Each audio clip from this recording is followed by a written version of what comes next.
बिस्मिल्लाहिर्रहमानिर्रहीम। तफसीर सूरह बकरा की हिस्सा 2 में हम हिदायत के बारे में गुफ्तगू करेंगे कि हिदायत क्या है और कुरानी हिदायत परहेजगारों के साथ क्यों मखसूस है। लफ्ज़ हिदायत कुरान में कसरत से इस्तेमाल हुआ है। इसकी बुनियाद 2 मायने हैं। अलिफ हिदायत तकवीनी जो तमाम मौजूदात आलम में पाई जाती है। इससे मुराद वो हिदायत है जो तमाम मौजूदात निज़ाम खिलकत के तहत आलमी हस्ती के क़वानीन की पाबंदी के साथ परवरदिगार आलम से हुसूल करती है।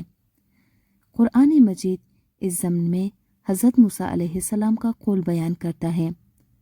हज़रत मूसा अलैहिस्सलाम ने कहा, हमारा परवरदिगार वो है जिसने हर चीज़ को पैदा किया और फिर उसकी हिदायत की। नंबर बे हिदायत तशरीई जो अनबिया और कुतुब आसमानी के ज़रिए अंजाम पजीर होती है और नोए इंसानी की तालीम व तरबियत से तरक्की की राह तय करती है।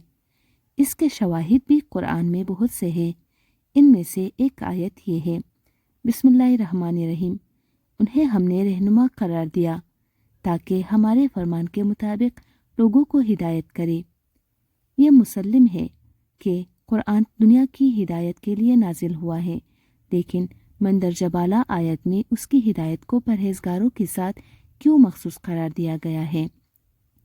इसकी वजह यह है कि जब तक तकवा का कुछ हिस्सा इंसान में मौजूद ना हो, उसके लिए आसमानी किताबों और अनबिया की दावत से हिदायत का हुसूल मुहाल है। तकवा के कुछ हिस्से से मुराद ये है कि इंसान अक्ल व फितरत की रोशनी में हक को पहचान सके और फिर उसके सामने सर तस्लीम खम भी कर दे। बल्फाज़े दिगर, जिन लोगों के पास ईमान नहीं, उन्हें 2 हिस्सों में तकसीम किया जा सकता है। एक वो जो हक की तलाश में है और उस कदर तकवा उनमें मौजूद है कि जहाँ कहे हक को पाएंगे उसे कबूल कर लेंगे, और दूसरा हिस्सा वो जो लजूज, मुतासिब और हवा परस्त लोगों में मुश्तमिल है, जो न सिर्फ ये कि तलाश हक नहीं करते बल्कि जहाँ कहे उसे देखेंगे उसे ख़त्म कर देने के दर पे होंगे। अब ये मुसल्लिम है कि कुरान और दूसरी कुतुब सिर्फ पहले गुरूह के लिए मुफीद थी और है, और दूसरा गुरूह उनकी हिदायत से बेहरवर नहीं हो सकता। गोया फ़ाइल की फ़ाइलियत के अलावा कबूल करने वाले में कबूलियत की शर्त भी है। फ़र्क नहीं कि हिदायत तकवीनी हो या हिदायत तशरीई।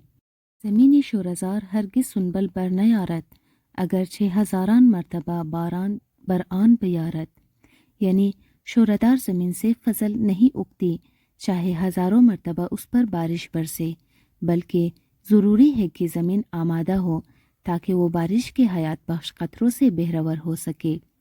वजूदी इंसानी की सरजमीन भी जब तक हठधर्मी, अनाद और तआसुब से पाक न हो, हिदायत की बीज को कबूल नहीं करेगी।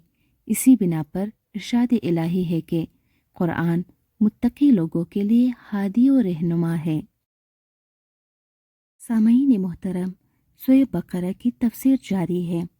सूरह बकरा की तफसीर मुकम्मल सुनने के लिए मेरे चैनल को सब्सक्राइब करें और अपने दोस्तों के साथ भी शेयर करें ताकि वो भी तफसीर कुरान को समझने से बेहरवर हो सके।